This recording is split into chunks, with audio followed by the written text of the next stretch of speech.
Hello, hello, hello. Hi. Let me just get this started. Can we get a little bit more volume? Bernardo, can you increase the volume a bit?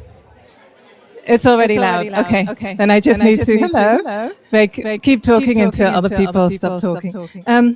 Welcome, everyone. And I also see Johan. What a pleasure. I see so many beautiful, familiar faces. So really, really happy that you all made it here on this warm and sunny day. We're going to have a very warm and sunny salon, if we're lucky, after this. That will start at 6. On the other side, there will be food and drink and joy available to you. But first, we're going to hear from a really distinguished and exciting group of scholars in the field of reproduction about a project and a book that we've been working on for many years and has now come to fruition.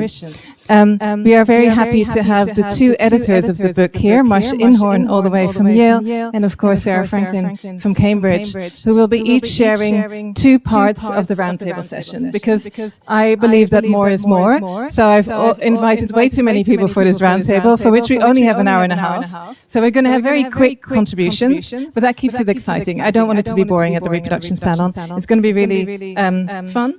So we're going to have 45 minutes with Marcia's group, and then we have another 45 minutes with Sarah's group, and then we're finishing around 5:30, and then I will close the event. And so I would like to invite to the stage first Marcia Inhorn. Let's give her a round of applause. We are super honored to have you. And then we're also going to have Zeynep Gürtin and Siggy Vertomen and Robert Pralat and Venetia Kantia and Julieta Chaparro. So, and they are coming from the Netherlands, from Belgium, from Greece, and from the UK. So there's been a lot of travel for people to come here and be here with you. We're all very happy to see you. So thank you for coming, and let's give them some applause.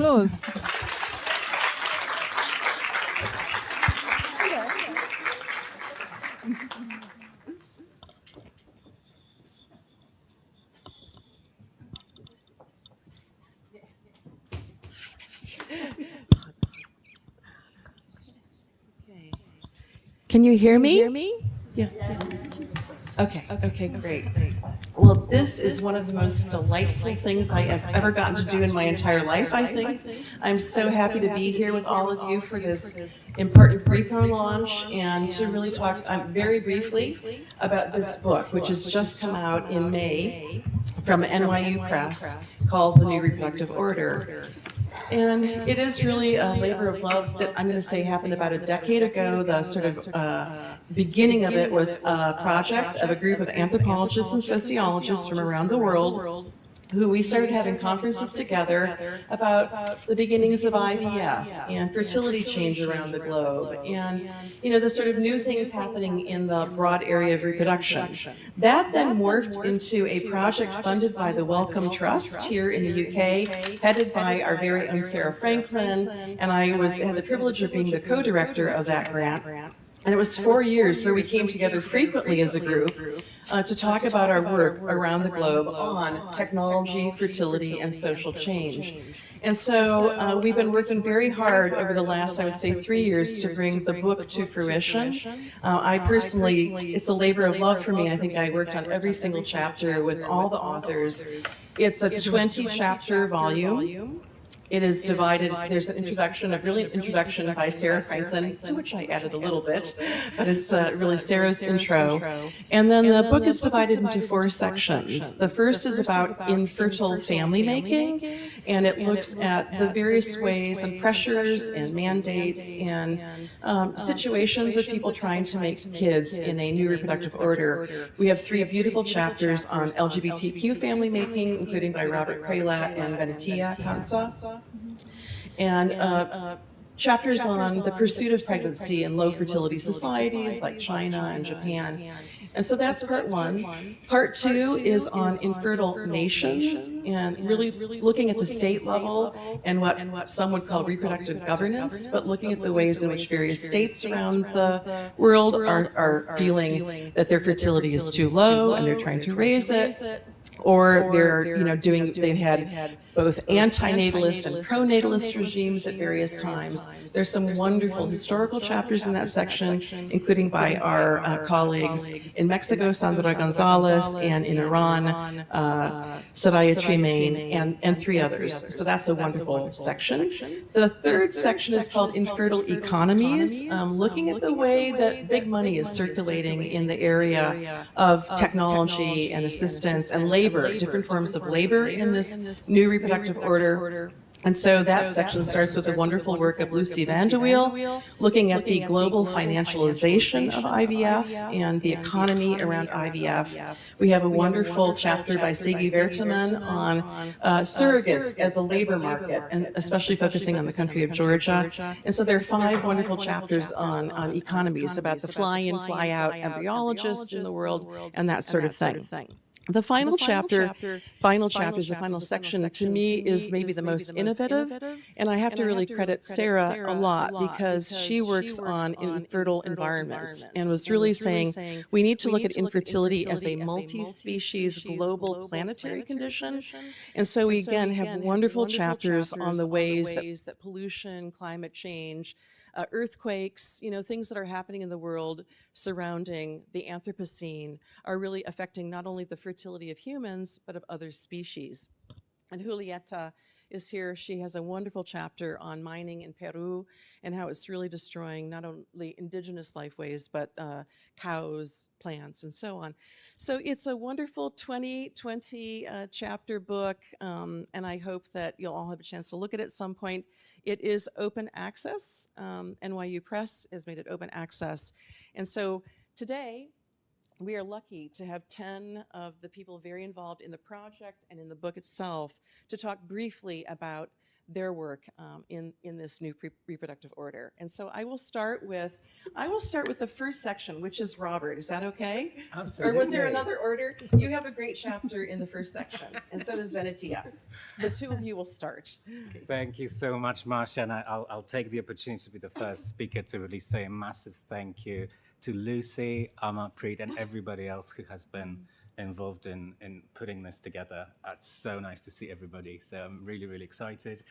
And a little bit of pressure to be the first one to speak, but I just really want to emphasize what a great privilege it's been to be one of the contributors to this beautiful book and to be sat here and reunited with colleagues. I've just been hugging a lot of people as much as I could with the high temperature because some of us have not seen each other for many years, and it's very great to be here. So briefly about the book, it really offers exceptionally fantastic empirical examples and also conceptual tools that really help us make sense of this increasing uncertainty about reproductive desires, intentions, behaviors, and it's really great to be part of this this fantastic project that really not only offers a wealth of knowledge about reproduction itself, but also gives loads of insights into other things, big things that are really intrinsically related to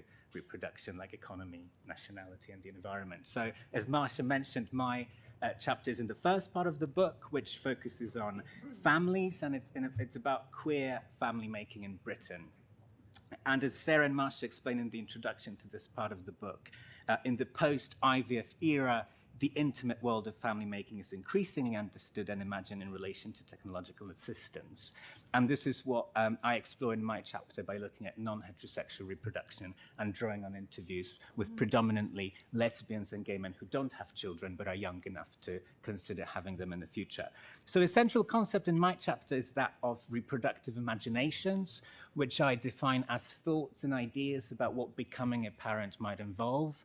And I suggest that what exactly is imagined impacts on how one feels about family making, and that we can distinguish between two kinds of imaginings in terms of thinking about the future: reproductive outcome, that is having children, and reproductive process, that is whatever people go through to become parents.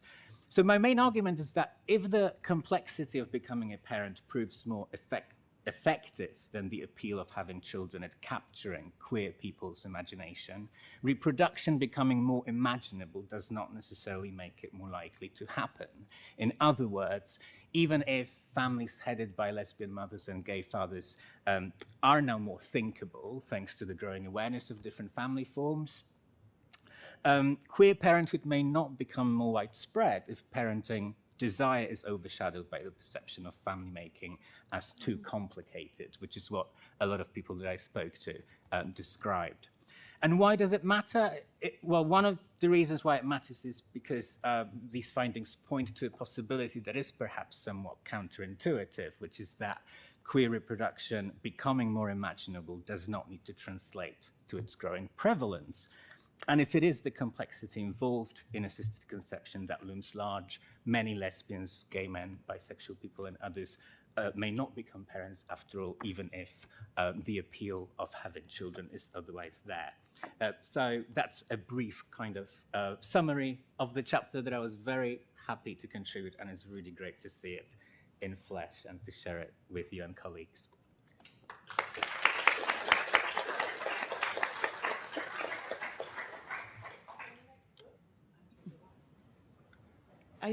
Okay. Venetia, since you were also part of part one of the book, I'd like you to go next.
I think we'll go next with Siggy, because Siggy, you're in the next section of the book, in the infertile economies section. We don't have anybody from the second section, but in order, you're next. Okay, thank you so much, Marcia and Sarah, for all the labors of love and for inviting me and all of us in this beautiful project, which has been a very nice trajectory with all of us. So thank you so much. I actually wrote on surrogates and mother workers and reproductive unions in my chapter, but I don't want to talk about that because I think Lucy had asked us in the email to have like a 2-minute reflection where we are joyful and festive about the book and the book launch, and also to share, something personal as well. And I have to say, as a militant and joyful feminist, I'm finding it very hard these days to be joyful and to talk about fertility, reproduction, and making babies and families in a time of genocide. And I'm saying this while embodying a changing infertility myself, so I am pregnant, and I want to actually share 2 minutes of my own embodied experience of being pregnant, and while thinking about the book, in a time of genocide, of ongoing genocide. So I'm finding it very difficult. I feel haunted, that's the word actually. I'm going, I'm surrounded by so many people, dozens of people and institutions who are so happy that I am pregnant. I'm surrounded by amazing midwives. I go to dozens of doctors' visits that are obviously not all pleasant. I mean, doctors are also sometimes doctors, and there is control and discipline, and we know all our Foucaults. But still, these people are very invested ideologically, materially, personally, in the birth of a healthy baby. And I am haunted. I am really haunted. I sit in an ultrasound, during an ultrasound in the doctor's room, and it's the second trimester echo, so you have to look at all the functioning organs, right? It's a very weird experience. And I'm sitting anxiously waiting for the good news, and the only thing I can think about is, seeing all these functioning body parts, all the functioning organs of this little fetus, and all the people being happy that it's, my partner being happy, my friends being happy who are next to me, I'm being relieved, and I can only see images of Palestinian mothers and fathers who are collecting body parts of their massacred children in plastic bags. And I think of the words of the amazing Palestinian feminist scholar Nadira Shalhoub-Kevorkian, who speaks of ashla, body parts. It's Arabic for body parts. How Gaza and Palestine is now a ruins. It's a body territory, to use your concepts as well. I know, but it's a body territory of ashla. And I am haunted by these contradictions and these dialectics of reproduction, while some people's reproductivity, fertility is being encouraged, is being cherished, is being valued, and other people's reproduction and life and fertility is worth nothing. And I cannot make sense of it. I cannot, and I don't want to. So what I wanted to, the only joyful story that I can share with the birth of this book, which I am very happy about, that for me, the birth of the new reproductive order and the birth of my own baby, for me, can only happen in a free Palestine. So thank you.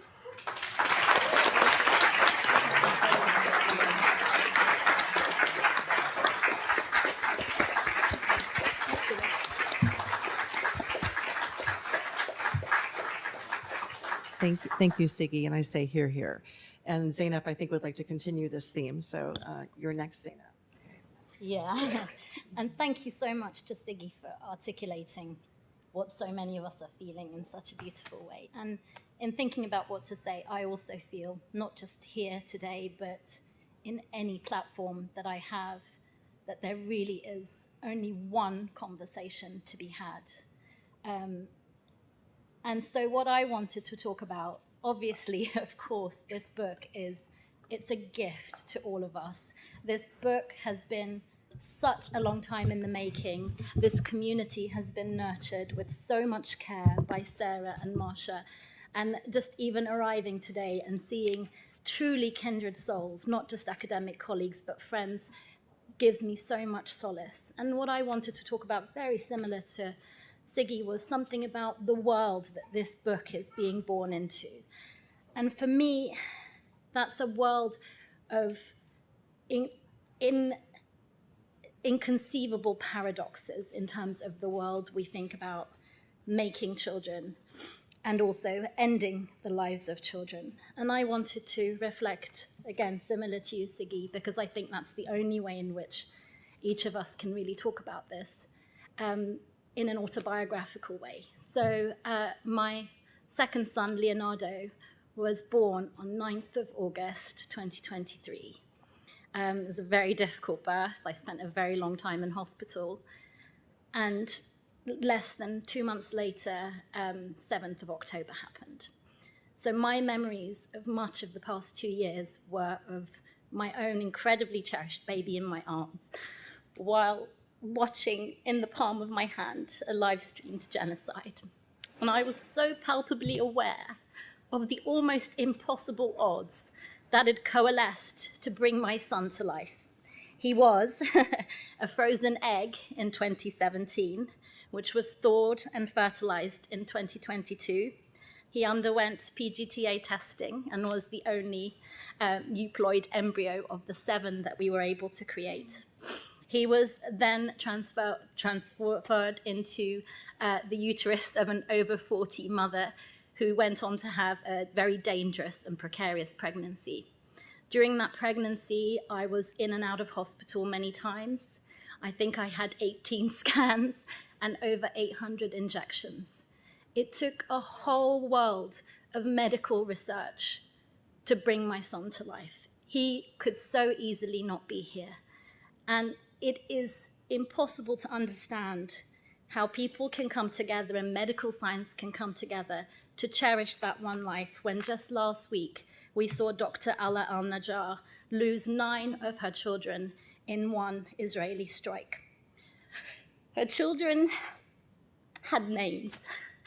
They meant everything to someone. They were called Yahya, Rakan, Ruslan, Jubran, Eve, Revan, Saidan, Lukman, and Sidra.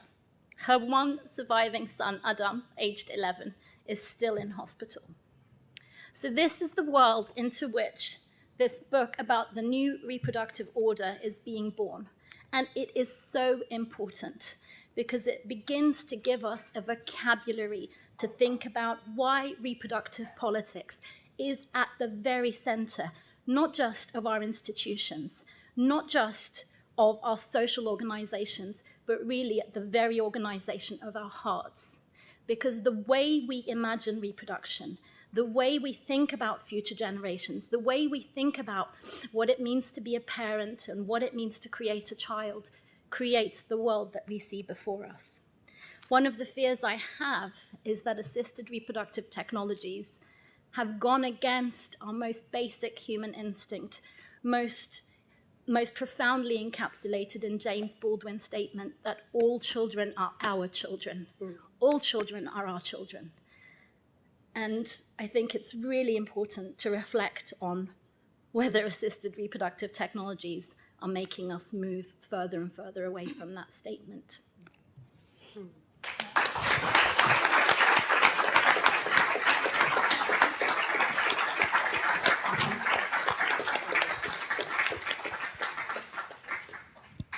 I'm just going to make a quick insertion before Julieta finishes our panel.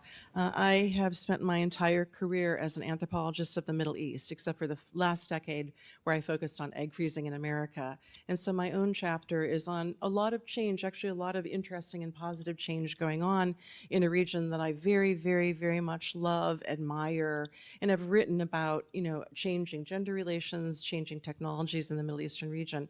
But Sarah and I really debated what to do in our introduction because the book actually was being formulated before October 7th, 2023, but we've tried, at least in the beginning in our intro chapter, to talk about the very unfortunate political arithmetic going on in the Middle East right now, where certain bodies are disempowered and devalued, as Siggy has said, and certain bodies are privileged. And that is a classic definition of stratified reproduction, a term that was really made profound in a book that happened 30 years ago by our great colleagues Faye Ginsburg and Raina Rapp, who edited Conceiving the New World Order. And the theme of that book was stratified reproduction, the unfairnesses and inequities. And for me, working in a region for so long full of political violence, much of it supported by the United States of America, by the way, including the genocide in Gaza, the funding is coming from the US. It's profoundly disheartening to be in this world, this new reproductive order, which is also a very violent order. So I do thank you, both Siggy and Zainab, for talking about something that I think we all deeply care about. And I, as the former chair of the Council on Middle East Studies at Yale and at University of Michigan, it matters a lot to me. And so thank you. Julieta, you can turn the page a little bit. Julieta worked. Yeah, her chapter is the opening of the final section on infertile environments. It's also a very sobering chapter, but it couldn't be more important. And so you can say the final words before we open it up for a little bit of Q&A. So first of all, thanks to everyone that made it here today. Thanks especially to Marsha and Sarah and everyone that is part of this project. It's really been a joy to be part of this group and have the possibility of thinking along with so many interesting and brilliant scholars and minds. So thanks so much for that. And for what Zeynep and Siggy just said, I cannot add anything else besides saying that when we think about environments, war as an environment and all the detrimental effects that it has on the lives of families, children, people trying to build life at the ruins of it, I think it's very important to think about that as well. So as Marsha said, my chapter is in the last part of section 4, where different scholars, including Katie Dow sitting at the back, Sharmila and CP, we're all trying to figure out how to think about questions of the environment and reproduction. And in my particular case, the idea of this work really emerged when I was doing my PhD research, and I was working with survivors of forced sterilization that happened in Peru in the 1990s.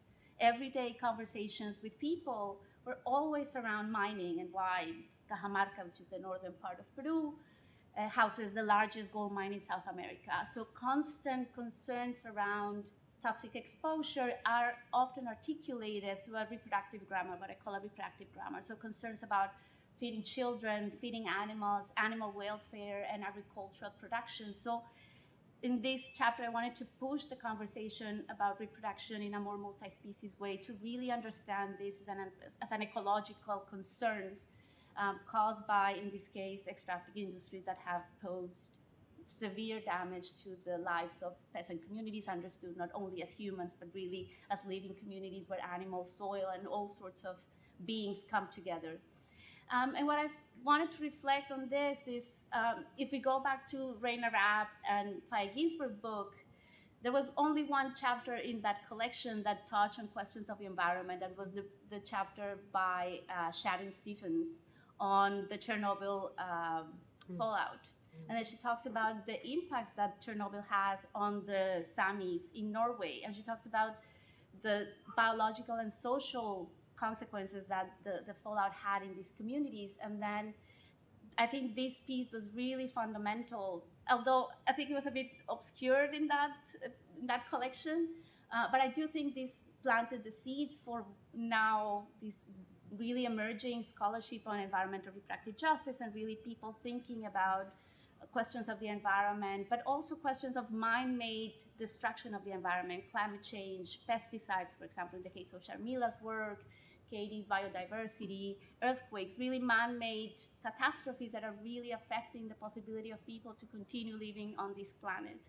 So almost 30 years later, we have this book that has a whole section on the environment. I think it's a big contribution of this book, but it also reflects the sensibilities that people have around the environment and the importance of thinking about climate change and how that affects the possibilities of, as I said before, communities to build futures. So it's questions of livability and how we live in a world that it's already damaged, and how communities build futures and possibilities of thinking about the future in ways that acknowledge the damage that is done, but also the possibilities of futurity as well.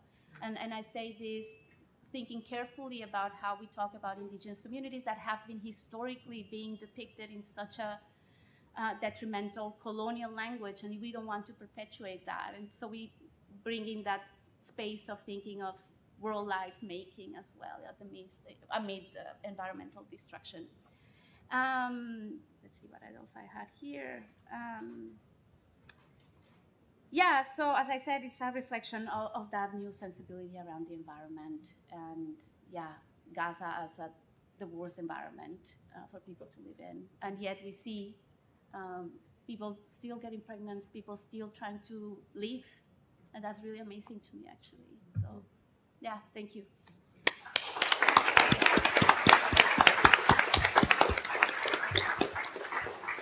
I have to say that final section of the book ends on a happy note, really, with 2 great chapters based in the UK, one by Katie Dow on seed saving among people who are trying to nurture heritage seeds and make food in a better and healthier and safer way. And then Sarah's own chapter on fertility activism about the orchard movement here in the UK, where people are trying to refurbish old rotted out trees and bring in the sort of heritage types of apples that were once famous in this country. It's our book is a great book. It's just full of wonder. It was a labor of love. I spent a lot of time on every chapter. I know them all very intimately. And it's just got a diverse places in the world and diverse communities and diverse topics. And so it's a really special volume. We have 10 minutes for a couple of questions to any of the speakers here. If there's a microphone back there, and just 10 minutes left. Any questions or thoughts that arise? There's one right there.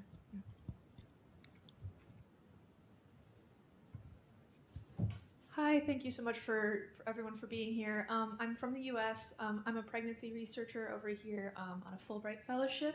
But on top of that, I'm also an autistic person. And there's an interesting thing going on in the US where there's this pronatalist movement, but also a really clear, overt eugenicist movement happening. Is there a way that any of you have thought about to try to address people being able to have children more easily in a world where it's incredibly difficult, while also being able to go after some of the more eugenicist themes that tend to come up, especially with people who are acting in good faith, but might have some bad ideas that they've learned? Anybody want to comment? Yeah, first of all, I just gave a talk in Switzerland, and Sarah did too. They're launching a Swiss Repro there, and so I kind of surveyed the field of what we've been studying all of these years and sort of where the future is heading. And one area which I really think needs a lot more scholarship is what we might call broadly disability in reproduction. For people who are not able-bodied or are neurodiverse, we need more work actually in the overarching area of call it broadly disability. And Raina Rapp and Faye Ginsberg have just edited a new volume that just came out from NYU Press called Disability Worlds. And so they're, again, being the sort of ancestresses of this whole field, they're kind of launching a new movement to talk about that. But you're right. I mean, there's so much history of eugenic movements in the United States and in Latin America, trying to get rid of people. I mean, we could really say that's what's going on in Palestine, right? And it's very worrisome. We're in a moment of, in some places, ultra-low fertility, which has happened, I guess, through various means, and then this resurgent right-wing pronatalism, which is just coming up all over the world, not just in the United States. Many other countries around the world are trying to get people through sometimes coercive measures to have children. And so the notion of stratified reproduction is still alive. That has not gone away in 30 years. Some lives are valued, some lives are not. Some people are encouraged to reproduce, some people are disempowered. And so I think that we talk about that in our introduction, and I think in the chapters you'll find like in Julieta's chapter, where she's working in an area where there's a lot of non-consented sterilization, the theme comes up maybe not directly, but it couldn't be a more important theme, unfortunately, in the new reproductive order. Eugenics has not gone away, right? And even with the technologies, IVF and all the pre-implantation genetic testing going on, there's a lot of, it would be called selective reproduction. Where are you, Io? Io has a wonderful volume called Selective Reproduction in the 21st Century, which children are wanted and which are not, and how are technologies culling some children and embryos and others. So this is a big theme, I think, for our new world order, for the new reproductive order. Great question. Any other questions?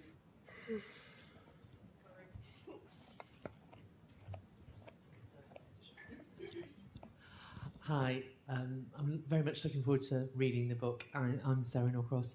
I just wondered, given what you said about the sort of only the small amount of environment in the previous volume, was there anything in this one that you thought we wish we'd had more space for, or that you predict when the next one comes out? And anyone hands up for doing that one, will be a more dominant theme. Yeah, I can say something, and then Julieta, do you want to say something or no? Okay. Yeah, I'll just tell you the chapters in that section of the book. We have Julieta's on mining and pollution and destruction. We have a chapter by Sippy Ivry on the earthquake in Japan and sort of what it did and what it did to women who were pregnant at the time.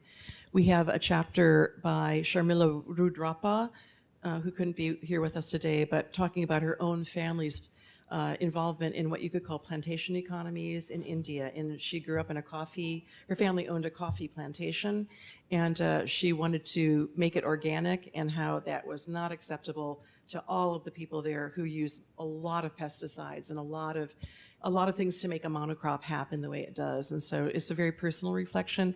But then we end with these two sort of very positive chapters, one by Katie Dow about seed savers in London, and one by Sarah on this that's her term, fertility activism, but just about activists who are trying to make the garden environment and the trees and so forth better in this country.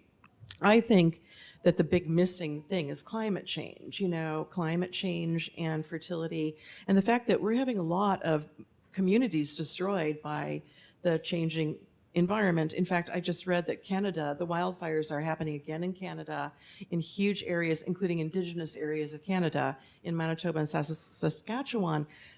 17,000 people are already moved out of their homes, and basically there's going to be pollution floating all over toward the east coast of the US. I mean, we don't have anything explicitly on that, but that is a 21st century issue that is going to have major impacts on people and their ability to be housed and settled and have kids. So I wish that we had done more on that. There is a book that's just won multiple awards by Adriana Petrina, the anthropologist at University of Pennsylvania, called Horizon Work, and it is all about climate change and the future. So I guess that's the one thing that comes to mind right away. We could have done more if we'd found anybody, sort of working on it, but it's really, really important. And of course, there's all the denialism around climate change, including by President Trump of the United States. The evil madman. Okay, I think we're out of time to keep on time. I want to thank these wonderful authors and colleagues.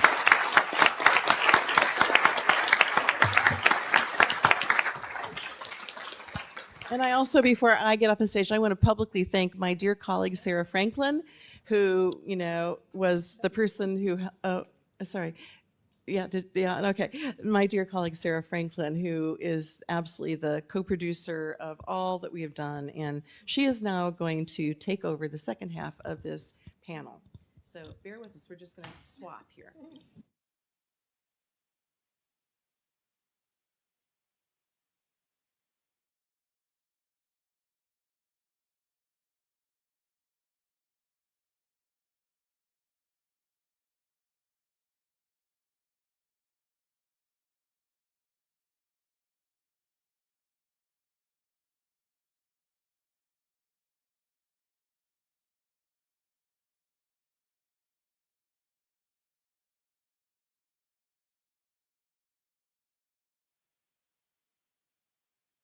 it on? On. Thank you. So before I welcome everyone in the second half to the stage, I need to get onto it. So I really also want to thank Lucy Vanderveel for this wonderful event. It's absolutely fabulous to see you all here.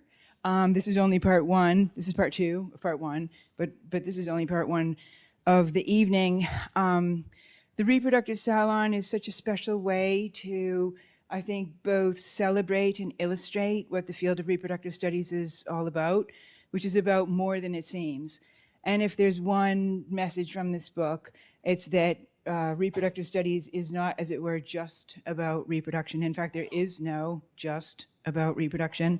And the reproductive justice movement is one of the best reasons to understand that, which, as we've heard, is also a very central theme to our work. So for this second half of the panel, we'll have 5 additional speakers, but altogether that's only half the contributors to the book. So I do also really want to thank all of the other contributors, some of whom are here. And most of all, I want to encourage you to read it. Because obviously you can only get a glimpse. And I do also want you to enjoy the incredibly beautiful cover from the wonderful artist Gina Glover, whose art of ART projects have been a long-running theme for the Reproductive Sociology Research Group at Cambridge and elsewhere, and whose cover is actually the 3rd cover we forced NYU to make after they gave us some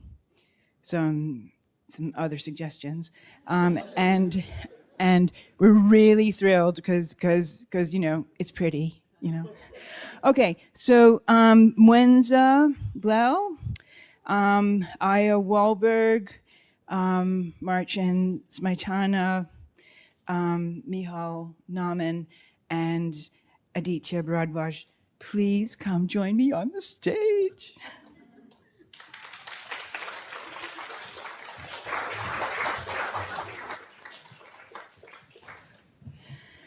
Great.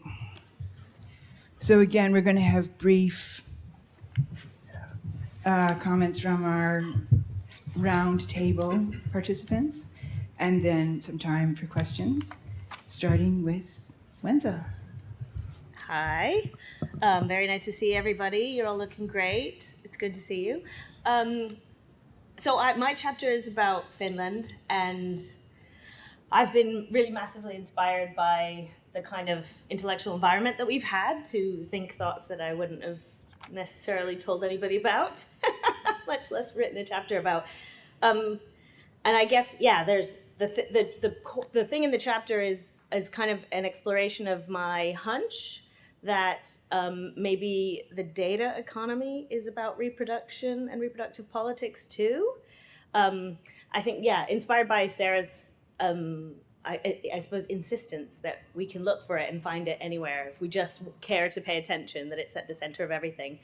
So I think I have demonstrated that certainly, like, all of this kind of investment and buzz around data and data gold mines, especially in Finland, is really all about reproductive politics and all specifically about eugenics.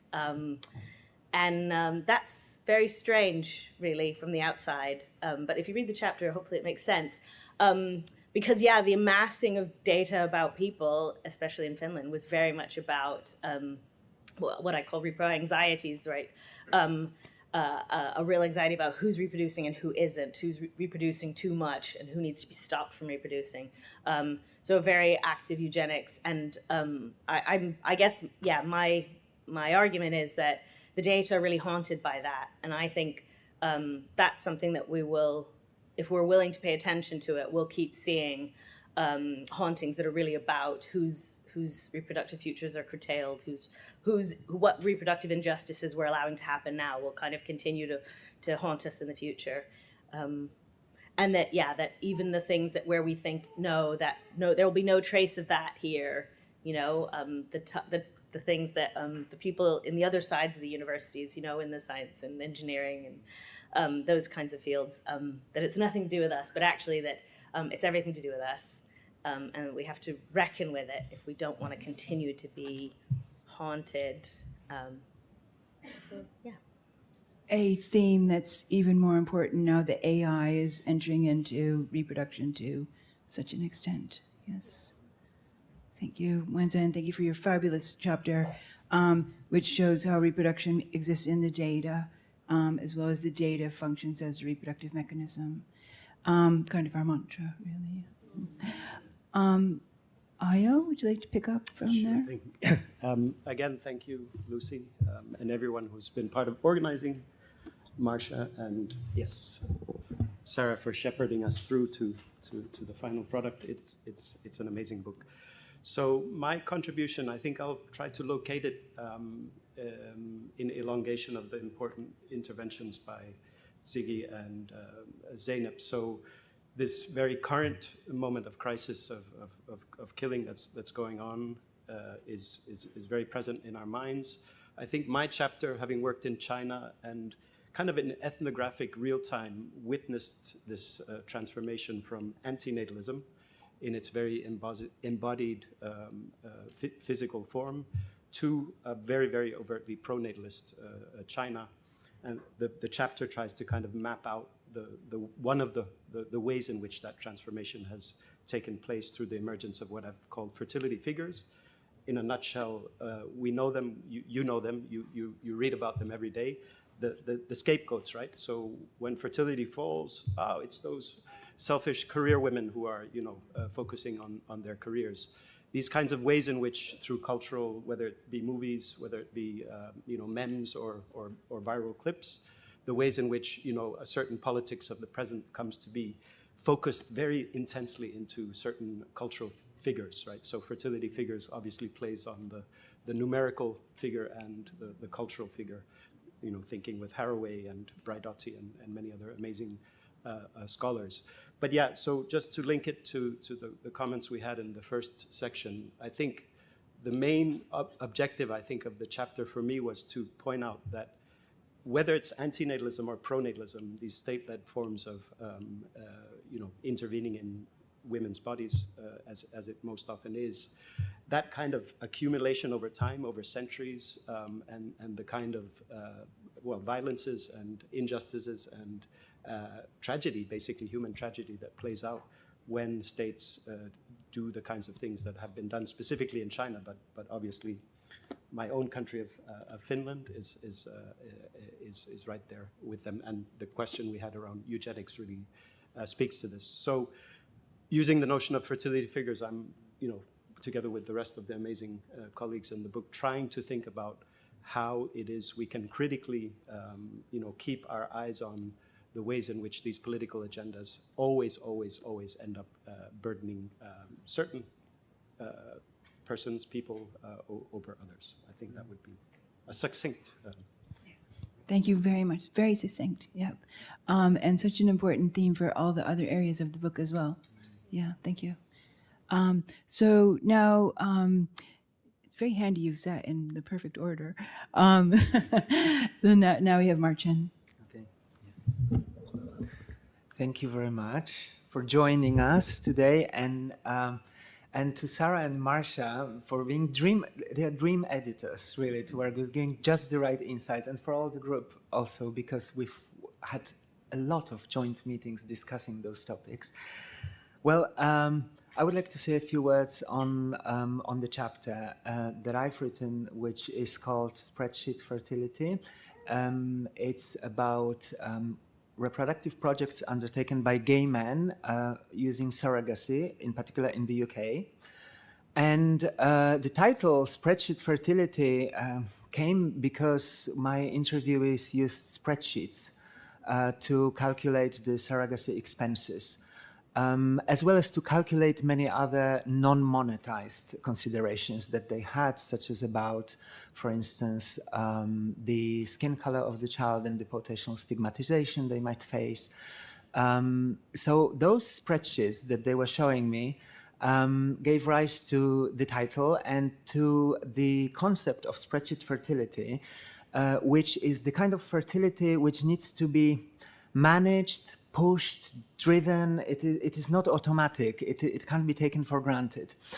And it requires spreadsheets specifically and all the complex calculations and planning.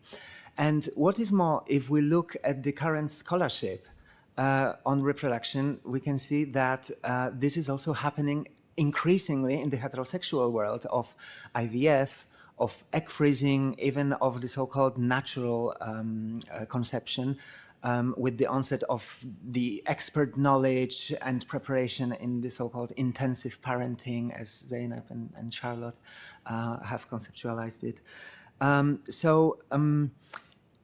This is what the chapter is about, and in this chapter I also try to develop this argument that this makes fertility ever more queer in a way, right? Because it is not as it used to be, it is not as natural and obvious.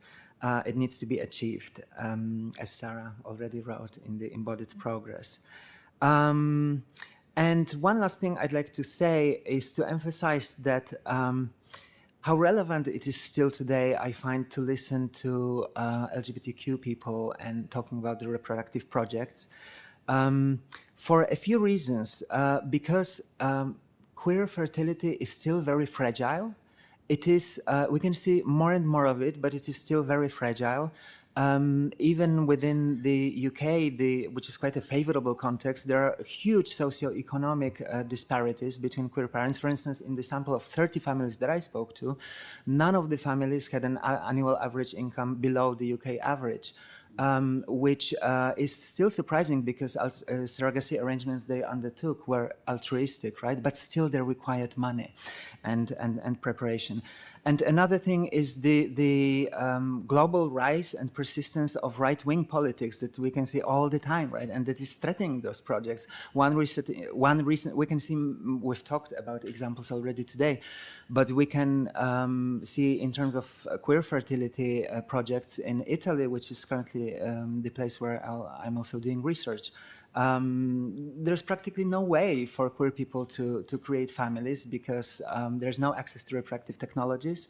If you're not in a heterosexual marriage, there's no right to adoption, and consensual projects between consenting adults who can be friends are also not recognized as such because it's still the straight marriage, right? So all those examples are showing, as well as the UK still currently, even if it's so favorable, the context is still quite heteronormative in how fertility clinics are constructed and in how heteronormativity persists. The final question, I think, is if this spreadsheet fertility is here to stay, what can we do to mitigate its paradoxical effects? Well, there are many ways to do it, probably. One thing is the current debate about public insurance funding for fertility treatments for LGBTQ people in the UK.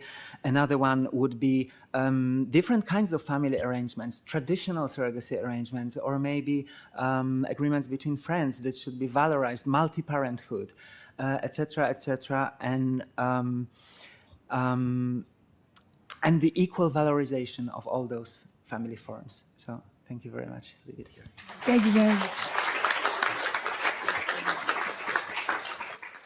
Thank you so much, Marcin. Thank you very much for that contribution. And now we'll move on to Michal.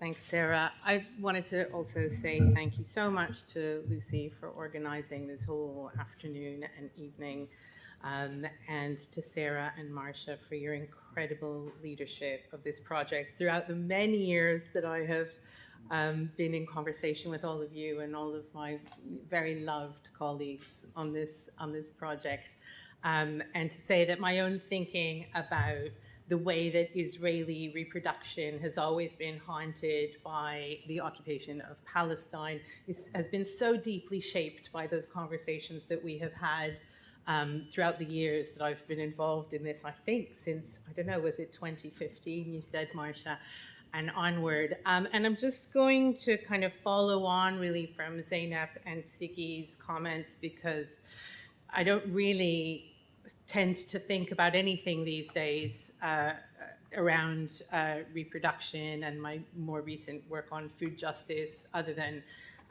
Palestine. And in relation to this project, to thinking about the themes of the situated and indexical, or what I've called synectical kind of infertilities.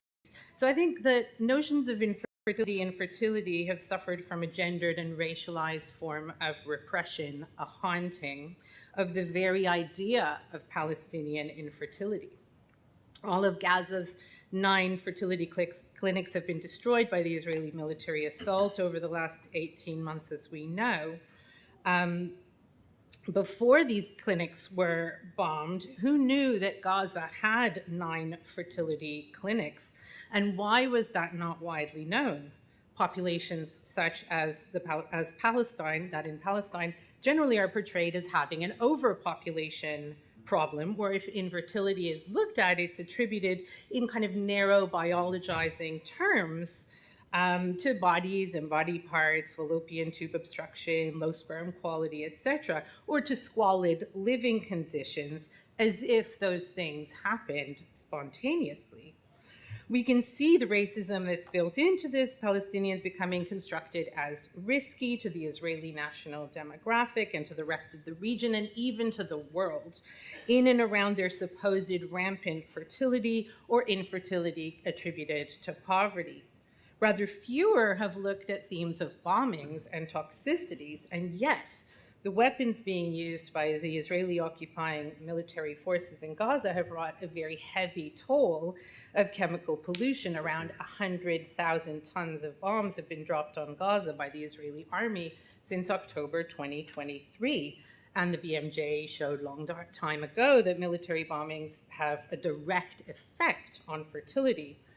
You know, just a little point, in 2011, a cohort study of newborn babies born in Gaza showed that their hair contained remnants of chemicals from bombings that had happened to their parents when they weren't even born 2 years prior to that. So we don't yet know, of course, the after effects of the current bombings, but these will no doubt be studied and should be studied and attended to. With risks weighed, we're going to be asking, the world will be asking, was it worth it? To whom? And what sort of world will we live in after this? So we cannot unmake the infertility afterlives of these bombs, even in the imaginary dreams of Trump and co. to turn Gaza into an idyllic seaside resort cleansed of undesirables. Infertility doesn't observe borders, like I said, about reproduction in the previous work, and the risks to neighboring populations seeps out from Gaza unseen and unremarked upon, haunting future generations. In the wider world, it seems Palestinians have become a statistical nation where the risk they are said to pose to the wider region and the world is calculated, tallied, figured. What level of risk is enough to justify a genocide? The toxic afterlives of bombs know no borders. And I'll just finish with the words of an old PhD friend of mine who studied with me at Lancaster. He's Dr. Atef Masad. He is Associate Professor of Biomedicine at the Al-Azhar University Medical School. We were just messaging the other day. He's living and has endured these last 18 months in Gaza. His hospital and university was bombed and partially destroyed in November and December 2023. And Atef wants us to know, words fail to express what's happening here in Gaza. Everything is mixed with blood and sadness. Love from Gaza to you and all free people in the world.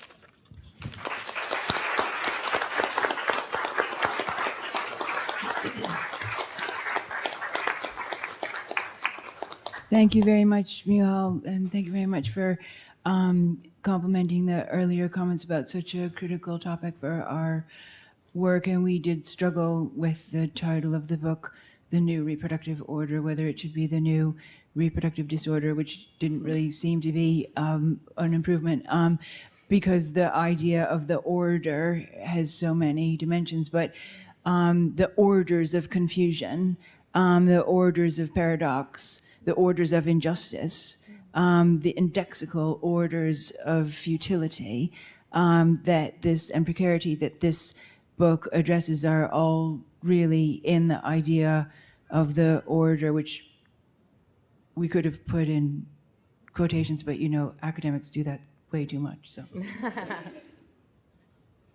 Adi, we're very pleased to have Adi here.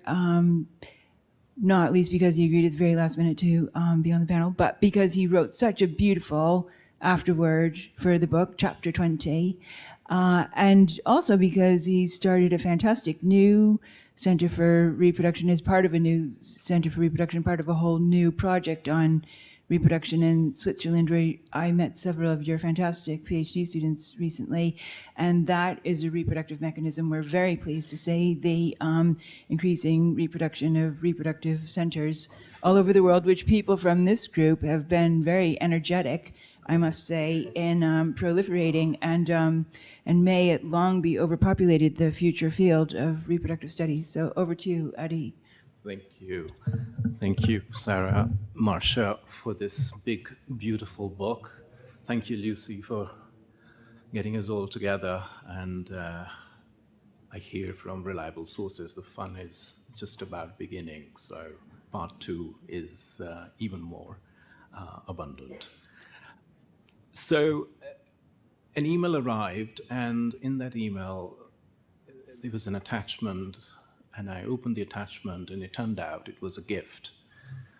Marcia and Sarah almost offered me this newborn baby with a request and a polite instruction, say something. And the baby looked at me, and they looked deep inside me, and I'm not being melodramatic. Hands trembled. And even as I say these words, my heart is racing up. How do I become the mayor afterward for something so monumental, something that will shape-shift as we move forward our various reproductive agendas? It was beguiling, it was mesmerizing, it was a throbbing example of what heartfelt, concerted scholarship can do, achieve, and deliver. How do you do justice to that? Anyway, I sat down and foolhardy me started to write.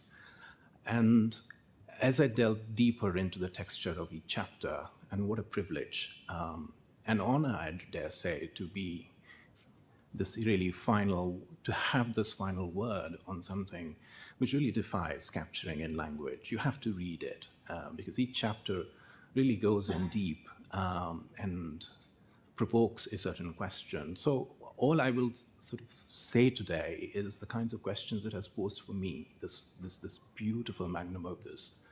And I don't know about the next 30 years, but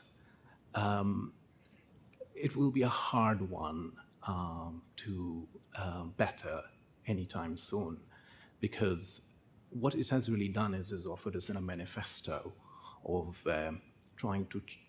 which is trying to, in a certain sense, invite a certain critical reflection on how we wish to grapple with this notion of human reproduction and fertility, infertilities in particular. And for me, the personal provocation, and I think it will definitely shape my own research agenda going forward, the big question that I was left with is that what will we possibly lose if infertility were to become the norm? What would humanity lose? Perhaps we would lose this perversion we have come to understand and name as capitalism, especially in this egregious late liberal moment. Perhaps it will lead to the demise of the nation state as we have come to cook in the cauldron of 20th century biopolitics. Perhaps it will also rekindle some form of ethical responsibility towards the planet, because very soberingly, we live on a planet that is at war with itself. It's killing everything. It's killing the planet, it's killing people, it's killing its own future. And And this is one of the ways in which I feel I need to begin the process of really reconceiving my investment in looking at reproduction as future-facing, as opposed to something which could reproduce a better present for us.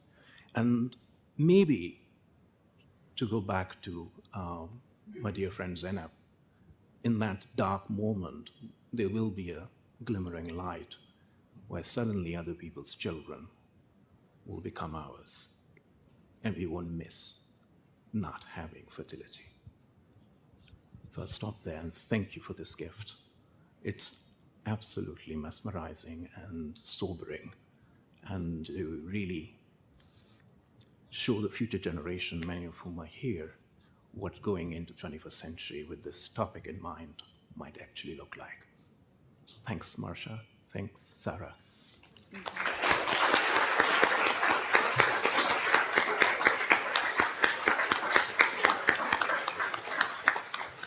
Okay, so we now have, again, about 10 minutes for questions.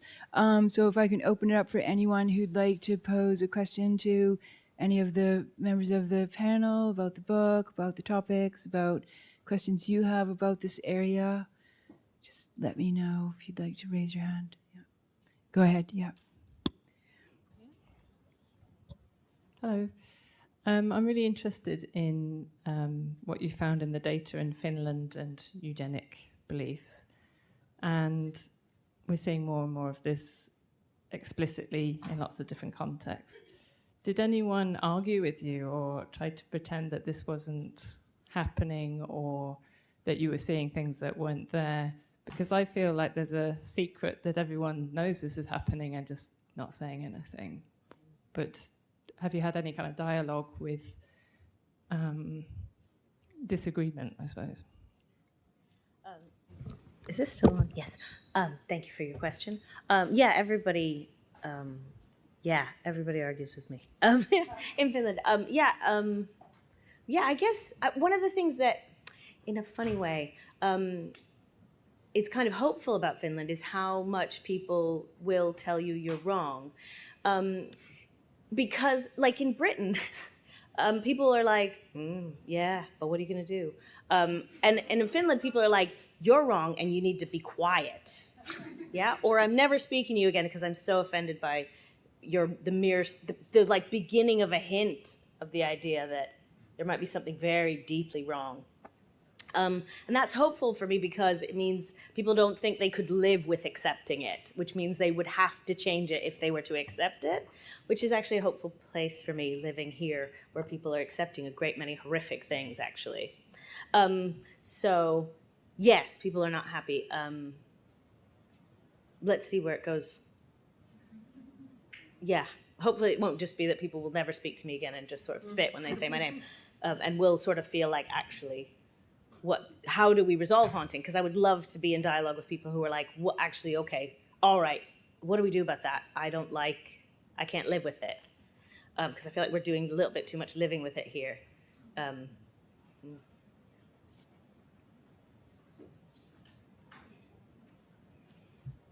Hi, thank you. So I think what's nice about this book is that it's broad collaboration between people who come from very different backgrounds, and the result is very diverse. Well, me being part of the Reproductive group, I always felt a bit of an outsider, being the only demographer using very different methods and different approaches. But so my question is, how do you see what would be the dream future collaboration? So which within or outside academia, how would you move the field forward? Which would be the most fruitful collaboration as you envision it? I mean, this could be a question for any of you. Martin, Mihal, Aya. Yeah, so thanks, Nitsan. So, I mean, definitely we need, my own personal interests are in fertility decline And you can't be interested in that topic without interdisciplinary collaboration. So obviously, colleagues like yourself are demographers who can help us understand the trends, the ways in which things play out in quite substantial ways, it must be said when we speak. But obviously, not just the social sciences. We need our biological colleagues. We need cultural studies alongside the social sciences. Basically, 360 degrees. And we keep returning to the all politics is reproductive politics kind of mantra. And we do that because, again, this book, for me, and I think the way in which my chapter closes, where kind of reflect on the fact that this moment in China with, witnessing this about face, that the discourse around fertility decline is at the same time a kind of commentary on everything that is wrong with, in this case, the Chinese kind of societal form. But honestly, you could transpose that almost into any part of the world and take something like fertility decline from this 360-degree approach to understand, the state of the world where we are and, these massive challenges that we face. So, yeah, more interdisciplinary collaboration. And Nitzan Perry-Rotem, Professor Nitzan Perry-Rotem, I want to thank you very much for asking that question. Nitzan is one of the contributors to the book who wasn't sure you could be here today for I think, reproductive related reasons. And I'm so pleased you're here. And your chapter looks at demography and changing definitions of demography, which is in very many ways the origin of this project, and in particular your Philomathia conference on changing fertilities that we did at Cambridge, where we had a very interdisciplinary audience who were looking at how changing perceptions of fertility are changing fertility behavior was really instrumental. So thank you. And can I also say big thanks to Katie Zhao, who's here. Right, where are you, Katie? Oh, there you are, yeah. Good. Okay, because Katie's chapter on seed savers here in London, what it means to be part of a seed saving network, what it means to be part of a seed saving kinship network, as well as a seed saving organization network, is absolutely fundamental to that section of the book and to that whole field of environmental studies and its relationship to reproductive studies. And your work from the start, I can say, as your former supervisor, has been absolutely brilliant in helping that field to become more central. So thank you also for being here and for your contribution to the book. Go ahead, Michal. And Michal and Wenzel, I think, want to answer the previous question. Yeah, go ahead. Yeah, thanks, Sarah, for calling in our other members and participants. I just wanted to return quickly to Nitzan's point and just to add, I think what Aya said in terms of those collaborations, super valuable. And the other thing which I've been really interested in is collaborating with artists and activists, and the way that art moves us and can actually change us, that it kind of changes the world through the way that kind of it's so accessible and people sort of interact with it. And then in those interactions, we change art and the art changes us and shapes us. So just that, yeah, thanks. Very much. There we go. Very much agree with that. And I guess I'm also really I'm really interested in kind of about I guess sort of community organizing, because I guess like that whole thing about we're still talking about stratified reproduction because it's still so stratified. How do we de-stratify it? Like, what are the material things that we have to do? What are the demands we have to make? What are the things we have to smash to make reproduction less stratified? And so that for me, that's really a big question, and one that I need other people to be thinking about and taking action about with me.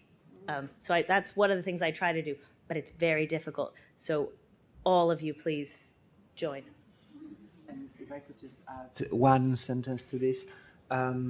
In my work, for instance, so as not to pinkwash those topics of LGBTQ fertilities, I think collaboration, precisely community collaboration with, and also with scholars, with activists and scholars of reproductive justice, so as to be creating something that could be truly queer reproductive justice, and connecting queer fertilities with all those topics that are happening in the world today, and taking it from the, Yeah. Great. Okay, so we have time for one more question.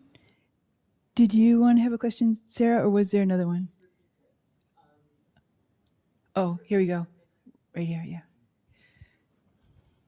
I don't know who in the audience hasn't had some input in this book, but if they haven't had any input and they would like to review the book for BioNews, please come and speak to me. Okay, great, super.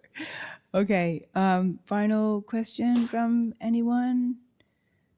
Can we? Yes, right here. Thanks.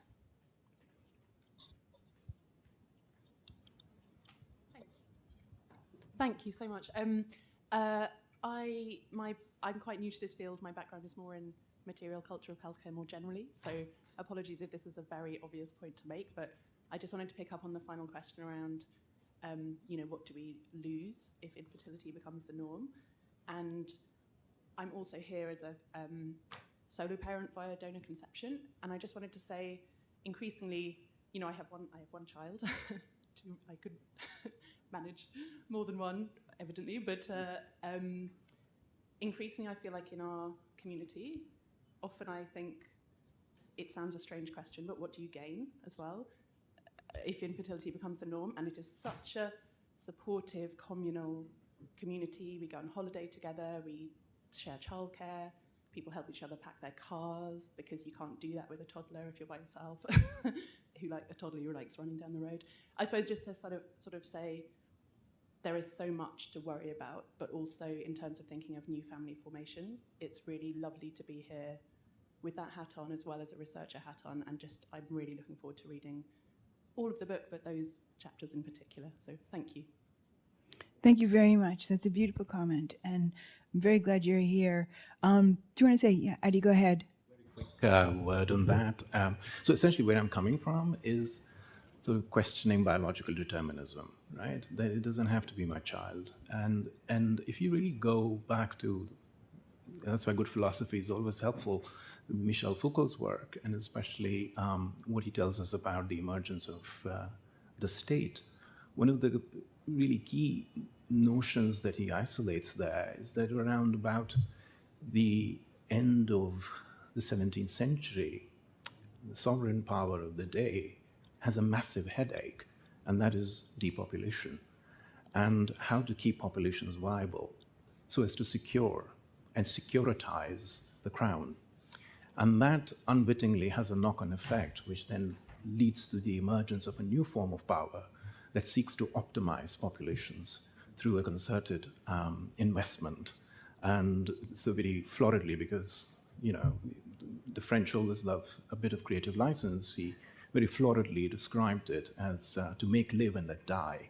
So certainly the modern state didn't want to, invest in death as a spectacle, even though we see the vitiation of that in this contemporary moment. But the new emerging biopolitics, which Foucault called us, is very much invested in the idea of not so much killing people, but letting them die. So you look away and you let a certain category of people you stratify as not important enough to preserving the overall state structure to perish. But your concerted duty is to optimize and encourage and coax fertility and abundance and optimize it in every way possible. So I think what we really now at a juncture and in this moment of immense planetary precarity, where we need to revisit this. We need to revisit biopolitics as it has taken hold. And we are very much on the cusp of some kind of a monumental shift. What it might be, I can't prestidigitate for you just now. There's no way of conjuring it. But I think we really need to look at it in a very concerted way. And one of the reasons I say that, when I looked at the queer contributions in the volume, I was quite excited to see that there is this potential, staring us in the face. But equally, it also forces the question of language upon us. That what do we really mean when we use the words like mother, father, dad? How do we capture these words and reimagine them and get rid of the patriarchal baggage that has vitiated these words beyond recognition? And is it gainful to invest in that vocabulary going forward? Because up until this fabled 18th century that Foucault describes, the world is queer, right? I can give you a date, the day heterosexuality was born, right? It isn't the fact that men and women weren't getting into bed and getting up to mischief and making babies, but they were not heterosexual. The moment you call something by a name, something happens. And it gets institutionalized and structured in very, very particular ways. And the kind of power in an ideology, then that comes to saturate it, comes to mean something particular. So I think we are in this very interesting moment where all of this is up for grabs and for debating.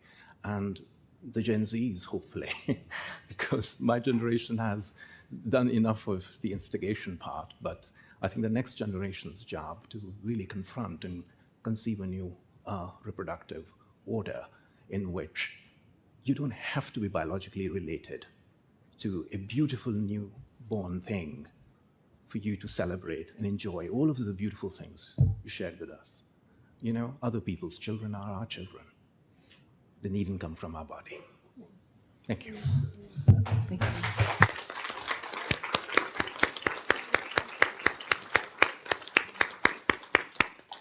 Okay, so thank you so much, everyone, for those really wonderful contributions. And I believe Lucy's going to have the final word. So, oh, yeah.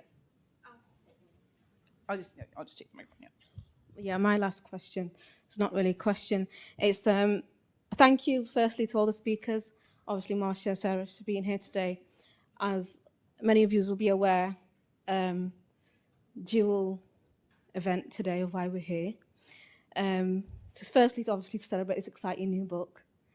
Secondly, to celebrate the amazing Sarah Franklin on her retirement. And back when I was in Cambridge, Sarah was giving a lecture to the gender department. And I was sat right at the back, and Sarah walked in after I'd been sat there for 10 minutes. And as she walked in, everyone started standing up. And I was like, okay.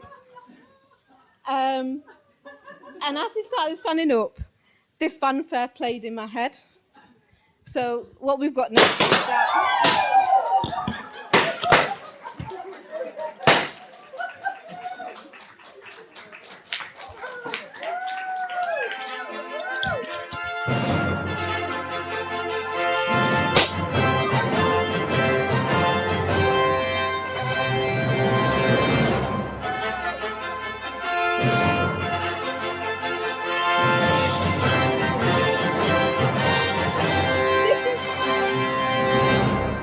So the fanfare is part of what plays out in my head when Sarah enters a room.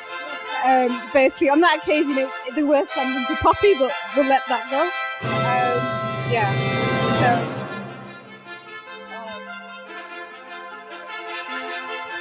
they were standing for Poppy. So I thought they were walking for Sarah. But Poppy is Sarah and Sarah's dog. And the whole classroom had stood for Poppy's entrance. But in my head, I had a fanfare going on for Sarah. So I shared this with Sarah afterwards. I was like, oh my God, they do what happens in my head and loses the evidence. Fanfare's playing. Why did Sarah look just to be Kate? In the meantime, for Sarah to come up and say, give the speech for Sarah too.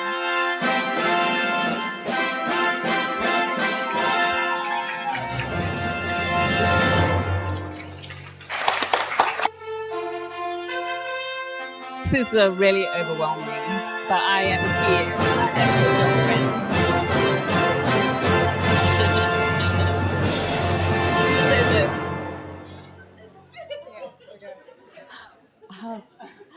a Hi, everybody. My name's Sarah Ahmed, and I'm Sarah's partner, girlfriend, and traveller on queer paths.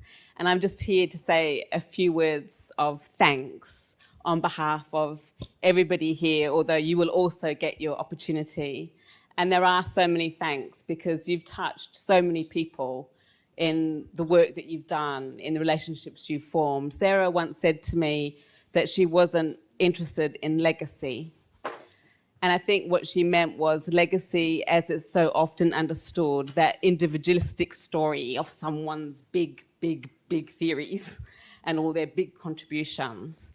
But Sarah has many legacies. Their legacies are not individual. They're about the community. They're about relationships. They're about friendships and collaboration. And before I move on, I just want to share words of thanks from your dear friends, Patricia Spallone and David White, who can't be here, but are with you here. They say, Sarah, we're sorry not to be with you for this special evening, but we're so glad to have travelled with you in our different ways over the years, and are super thankful for your friendship, and I, Pat, for our collegial journey. We love hanging out with you, eating, talking, walking, trying to figure things out together, like how those little stones with holes in the middle that you found on the beach got that way. Your thoughtful kindness too, like the classic book on the courtship of great crested grebes you brought one visit. Perfect. Enjoy your retirement. Hope you're having a lovely time doing what you like best every single day. So many congratulations. See you soon. Love, Pat and David. I think Sarah has taught me what it means to be a feminist intellectual. It means being curious, expansive. It means having a sense of humor. It means following sheep wherever they go. It means loving and making cake.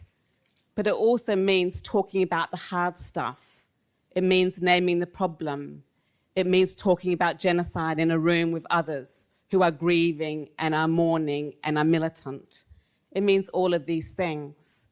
And I think what I learned from you, especially what you have done at Cambridge in the last 10 years, is that what we do to survive what are quite hostile institutions gives us the best chance of transforming them. And I think of what you did with Q+, creating a space where queers could gather and share stories, yes, laugh, but also talk about survival, talk about how hard it can be to be in a world that renders your being problematic. I think also of Feminist Classics, which was a reading group that began at Lancaster, where Sarah and I first met, and which was about revisiting feminist histories, thinking of them as resources for the present, attending to the books themselves, how they get passed around, how they become our companions. It was a reading group that taught me that to think together is to be in company with books, with others, with animals, with environments, and also Reproductive. I am actually quite amazed that you could create a collective within the institution that was so vibrant and so full of fun, where you sang, where you performed as a sheep. Yes, you ate cake and you enjoyed each other, the company, the food, the time, but you also did address the hard stuff. And I think that's really hard to do both at the same time, to be full of humor, to be quite funny, but also not to look away from the violence that makes so many people's lives so hard. So thank you on behalf of everybody for everything you've given us. It's an absolute joy to be your partner in life, as well as in the intellectual worlds that we share. Thank you.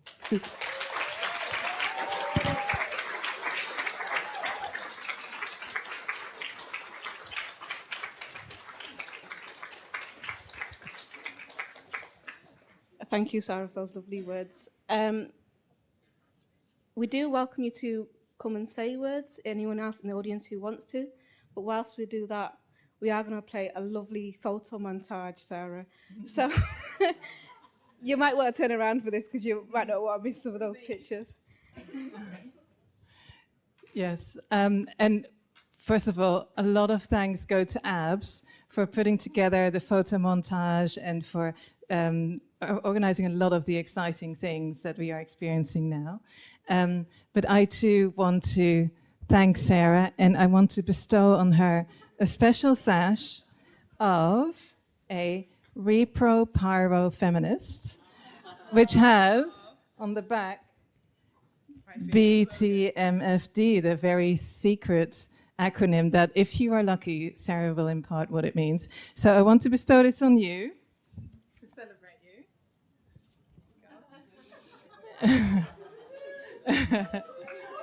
Yay! And also, 4 years ago, Sarah came to my house and gave me these special pyro-feminist matches, which also said BTMFD. And one of the things that I love about Sarah is that she lights everyone up. So I feel like with these matches, we can light up Sarah and just celebrate her together. And I think what I would like to do, which is what we've done in the past, is just give an opportunity. I know not everyone in this room has been very closely working with Sarah, but I think a large group of us have known her, her work, her presence, her energy, her excitement, her joy. And I just want to light her up together and pass around the mic to people who have 1 or 2 short sentences to say to Sarah. And if you want, you can light a little match to celebrate her. So Marcia is the first brave soul to do that. Well, dear Sarah, last night we went out for our favorite thing, oysters and cocktails. And I said to her, Sarah, do you want a retirement? Anything like at the AAA? And she was adamant, no, no, no, no. I don't want to be celebrated like that. And I don't think that you realized what was going to come today. That really, the world of reproductive studies is here to celebrate you, Sarah. I do have to say, I think we could all agree in this room that Sarah Franklin she's one of the intellectual powerhouses of our world of feminist technoscience studies, of reproductive studies, of gender studies, of science and technology studies. I mean, so many of us, you started a lot of the thought that has gone into this incredible world of feminist reproductive and technoscience studies. And so you are really an inspiration. You are a profound intellect. You are an incredible intellectual figure, and you're going to, have decades, centuries of followers, Sarah, for the kinds of work that you've done. But beyond that, you're an incredible human being. You've mentored many of the people in this room who really owe their intellectual genesis to you, and you made ReproSec a place for people to really become their best selves. And so I think we're all really lucky to have you in our world, and I am really lucky to have been your collaborator, your co-editor, co-thinker, and friend. So we say celebrate you, Sarah.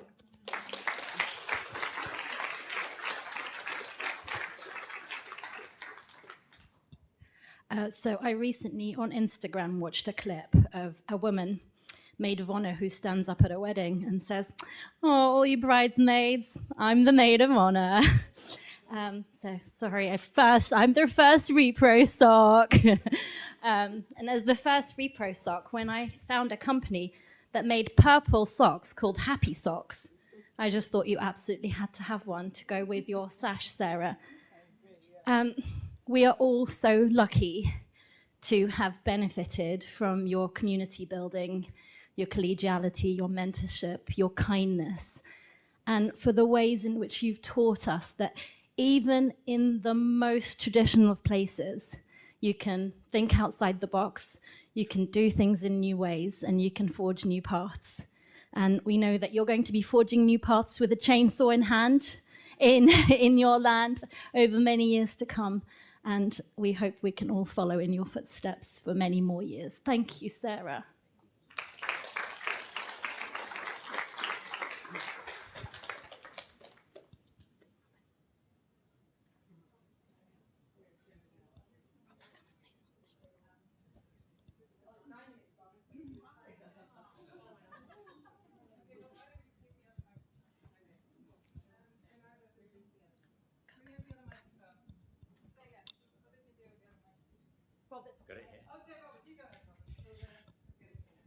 Whilst others are thinking, I just also want to add a few words from me, Sarah, as one of the many Reprosocs who are here today and others who are not here. I had the pleasure to work with you for many, many years. And just to echo what Zainab said, and just thinking about all the young scholars here today, we just owe you so much for inspiring us and for really, planting those ideas in our heads that really, led us in directions that we couldn't think about before. So it's just really great to be here to be able to celebrate this special moment with you, and just thanks from all of us for really being such a fantastic mentor and inspiration, colleague, and just a wonderful person to work with. So thank you.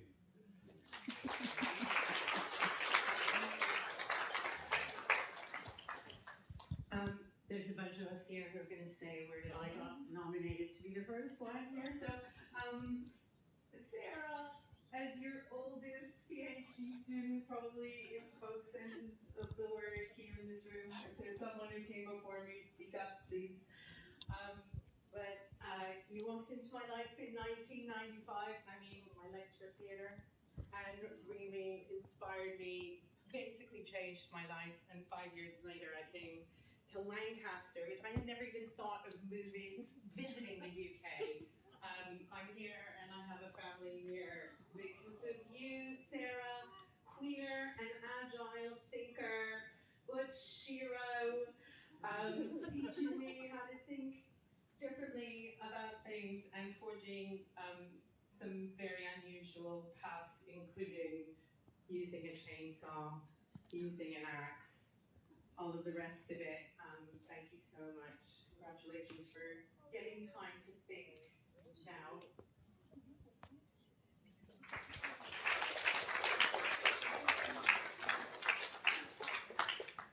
Hello, dear Sarah. I don't think you're retiring. I think you're just starting over, and can't wait what new roadmap you produce for us all. But I must go back some years, perhaps to this fateful morning in Lancaster, and that wonderful workshop that you organized. And I remember I had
Thank you.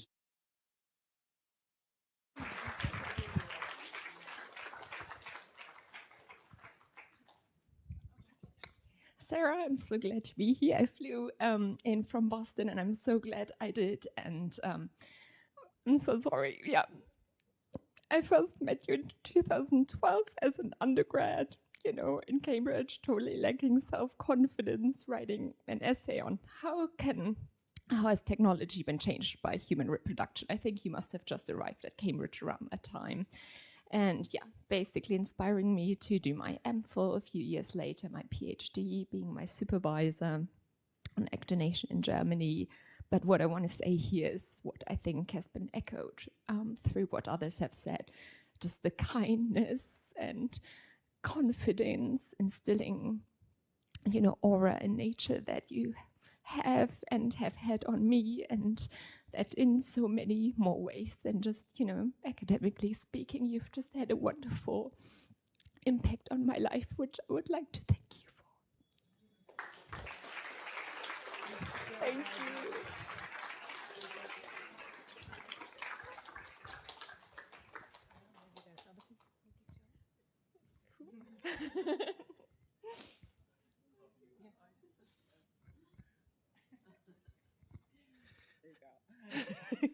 Don't look nervous. I mean, so many wonderful memories of Sarah, but, you know, for our charity, Sarah has been a fundamental help over the years in so many ways. When I first started at Progress, it was going to fold, and Sarah had taken care of the archive and made sure that those valuable papers weren't lost, so that students of the future could study the debates, you know, and the sort of the notes that people had written around that. She had that foresight then to do it. Fortunately, we didn't fold, largely in part to Sarah and her influence in trying to get us funding, and your generosity and the connections that you've made for us, you know, have been so much appreciated by us all. But she's fun, as you all know, she's fun to deal with. You know, you had the laughs, the emails are never, you know, like business emails. There's always news about the dogs, about the chainsaw, about something that's going on. You know, and then I look at her with envy in her workplace, surrounded by her books in what looks like a lovely cabin and a lovely retreat. But perhaps there's a different story behind that. But, you know, thank you. And I'm sure we'll continue to have many more laughs. But perhaps the highlight was our Panto visit with Emily. And yeah, a great night. But, you know, if you weren't there, you know, we're not going to say any more. She's behind you. Yeah. Okay. Thank you. Thank you so much. This is incredibly embarrassing. Thank you very much. Oh, whoops. Okay, whoops. Well, I think this really is perfect because I was the person that joined Reproductive at the last minute, 2 years before this ended. So this really speaks about it. So thank you, Sarah, for really bringing me in and giving me an intellectual home. It was very special for me. I learned massively from you, and I just hope I can extend that legacy and just always be that companion. I really admire your generosity, your kindness, your willingness to be just a fun person and kind to people, and I really appreciate that in an academic. Sometimes we don't see that a lot, and it's very refreshing to have someone that creates that kind of space for all of us to be free and think and play with ideas, and I truly appreciate it. And like Moenza, I sent that application and I was like, there is no way I'm gonna get in. And then it happened. So thanks for opening the door for me. It's been a pleasure. More my pleasure.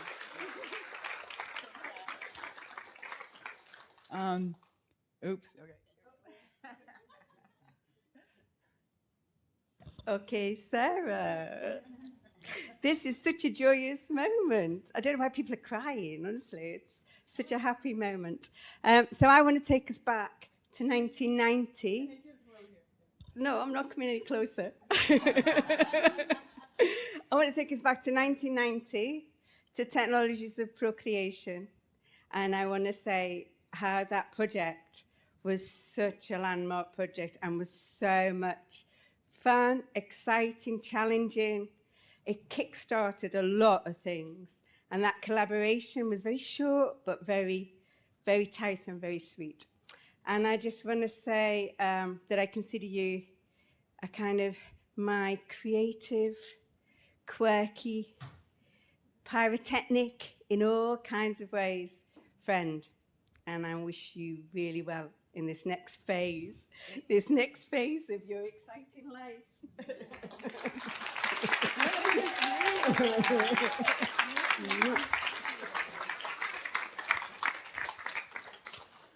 Can I talk now? I think I better. I just want to thank everyone for these very, very beautiful tributes, and it's really stating the obvious to say that I wouldn't have even been able to do, any of the things I've had the privilege of being able to do in the Academy, including simply staying there, without, all of the amazing people who have come. And when people say, you gave me inspiration, or, you gave me new ideas, whatever, I really do genuinely think they were there already. If we have supportive research environments that can really enable people to be free, can really enable people to think freely, we're all going to be so much more intelligent. And that's what we really need. We need very different kinds of answers to very difficult problems, and they're not going to come from a monolithic reproductive, dead end. They're going to come from queer reproduction. They're going to come from things being reproduced differently. They're going to come from the fact that reproduction works better when it doesn't always reproduce the same thing. I just want to say, in closing, that I was very lucky as a young person to go through a lot of really unpleasant experiences that made me appreciate what it meant to know how to survive, what it meant to be able to learn. And when I first went to college, to university in the United States, where I had been recruited for sports to a previously all-male university, Dartmouth, I was, one of 10% of co-eds who were allowed, usually if they were good at sports. Little did they know that wasn't the greatest idea. But anyway, I stayed there, and there was really only one feminist organization, Women at Dartmouth. Like, if you're a woman at Dartmouth, they said you would either become one of two things, a radical feminist or a corporate bureaucrat. But there was an offshoot of Women at Dartmouth, it was a little bit more secretive, called the Pyro Feminists. And the Pyro Feminists had these celebrations they would have when Dartmouth had its huge bonfire every autumn, which it did to celebrate its over grand definition of itself. And it was accompanied by a lot of fraternity songs and, beer parties, and it was kind of a pretty, pretty unpleasant spectacle. And so we'd have our own bonfire and our own little rituals, and to spread the joy of being a pyro feminist, we secretly printed our motto on the walls of all the men's toilets, which was BTMFD, BTMFD. And people would say, what is it? What is it, BTMFD? And they'd be like, oh, I don't know, some weird thing those feminists are writing on the inside of the men's toilets. Well, why? Why are they writing BTMFD? What is it? What is it? What is it? It was a good thing to keep it secret. It was a secret amongst ourselves. It was burn the motherfuckers down. And, it's a good slogan. It's a good slogan. Sometimes it is a good idea to keep it secret, but I'm sharing it with you today, which I don't always do, because it's really, really important to think about what you don't want to do.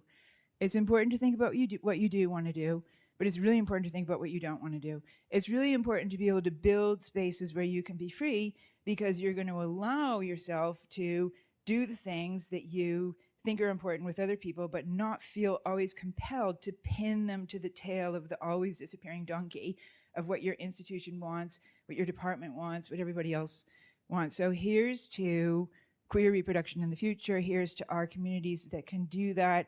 Here's to reproducing things differently. And thank you very, very much for your beautiful tributes. I really appreciate it so very, very much indeed. So thank you very much.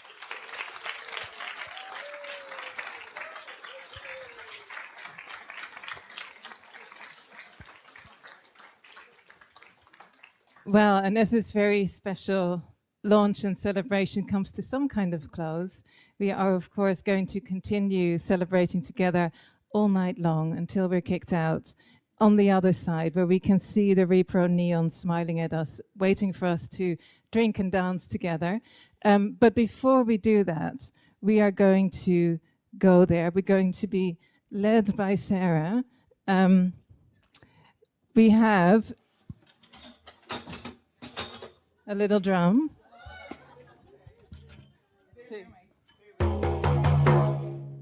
to announce that this is going to happen. You wear your sash. And everybody, thanks to Abs, who's been working diligently over the last few weeks,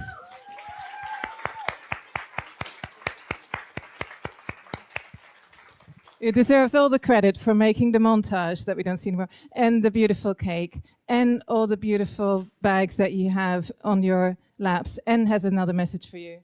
So, as you know, there's been a digital card, multimedia card going around. It has now arrived in Sarah's inbox as of 10 minutes ago. I can verify that. So Sarah will enjoy reading messages from far across the globe.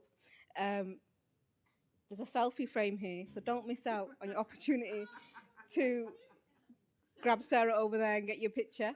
Yeah, so if you could all get your little bits out your bags. As Sarah walks down, that's what they're for.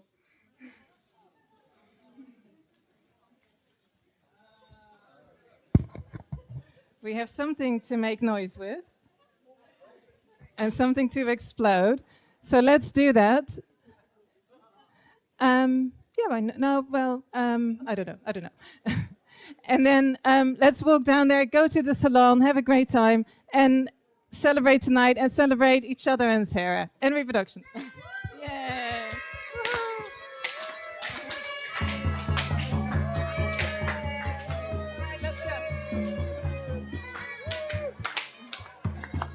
Oh, wait, we need to put the music on. Yay! Oh, wait, we're supposed to put music on, doesn't matter. And get your stickers.